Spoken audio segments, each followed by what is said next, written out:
"It is a good thing that St. Valentine's Day has dropped out of vogue," said Mrs. Falconberry. "What with Christmas and New Year and Easter, not to speak of birthdays, there are quite enough remembrance days as it is. I tried to save myself trouble at Christmas by just sending flowers to all my friends, but it wouldn't work.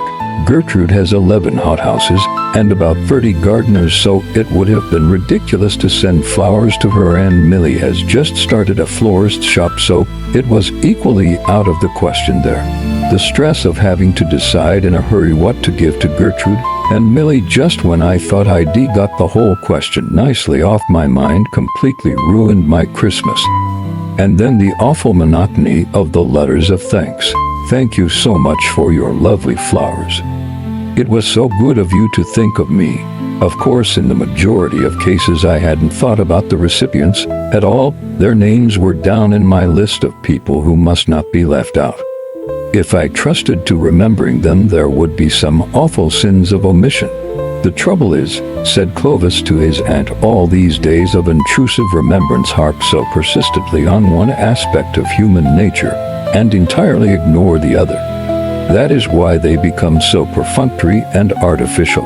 At Christmas and New Year you are emboldened and encouraged by convention to send gushing messages of optimistic goodwill and servile affection to people whom you would scarcely ask to lunch, unless someone else had failed you at the last moment.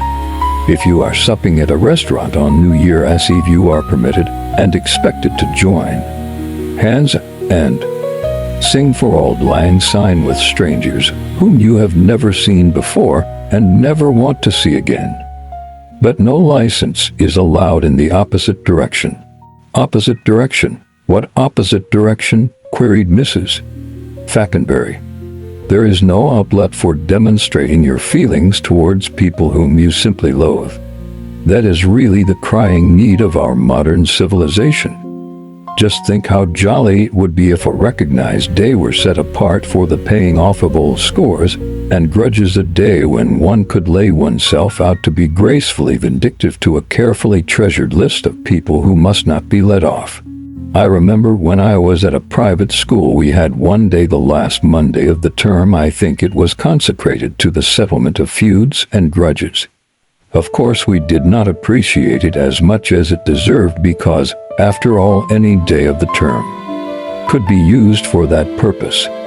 Still, if one had chastised a smaller boy for being cheeky weeks before, one was always permitted on that day to recall the episode to his memory by chastising him again. That is what the French call reconstructing the crime. I should call it reconstructing the punishment," said Mrs. Falconberry. "And anyhow, I don't see how you could introduce a system of primitive schoolboy vengeance into civilized adult life. We haven't outgrown our passions, but we are supposed to have learned how to keep them within strictly decorous limits. Of course, the thing would have to be done furtively and politely," said Clovis. "The charm of it would be that it would never be perfunctory like the other thing. Now, for instance, you say to yourself, 'I must show the Webleys some attention at Christmas. They were kind to dear Bertie at Bournemouth,' and you send them a calendar. And daily for 6 days after Christmas the male Webley asks the female Webley if she has remembered to thank you for the calendar you sent them. Well, transplant that idea to the other and more human side of your nature, and say to yourself, 'Next Thursday is Nemesis Day.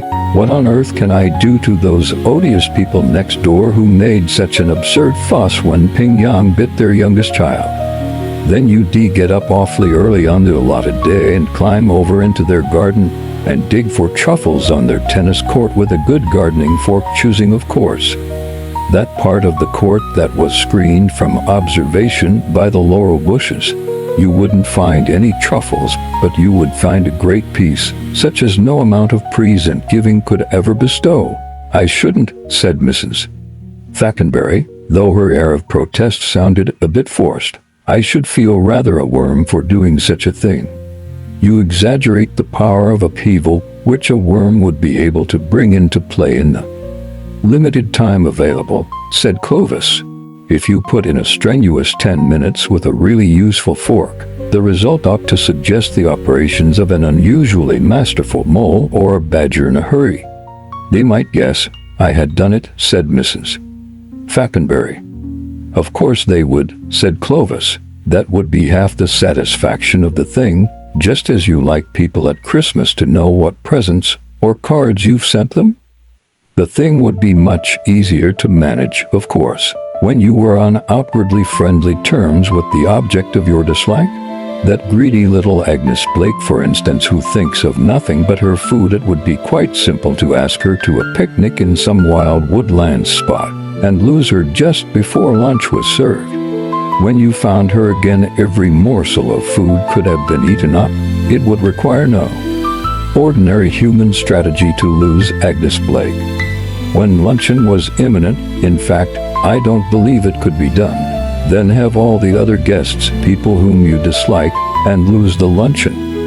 It could have been sent by accident in the wrong direction. It would be a ghastly picnic, said Mrs. Falconberry. For them, but not for you, said Clovis. You would have had an early and comforting lunch before you started, and you could improve the occasion be.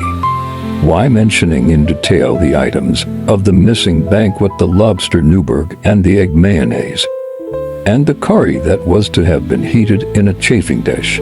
Agnes Blake would be delirious long before you got to the list of wines, and in the long interval of waiting, before they had quite abandoned hope of the lunch turning up, you could induce them to play silly games, such as that idiotic one of the Lord Mayor's dinner party, in which everyone has to choose the name of a dish and do something futile when it is called out. In this case, they would probably burst into tears when their dish is mentioned. It would be a heavenly picnic. Mrs. Falconberry was silent for a moment. She was probably making a mental list of the people she would like to invite to the Duke Humphrey picnic.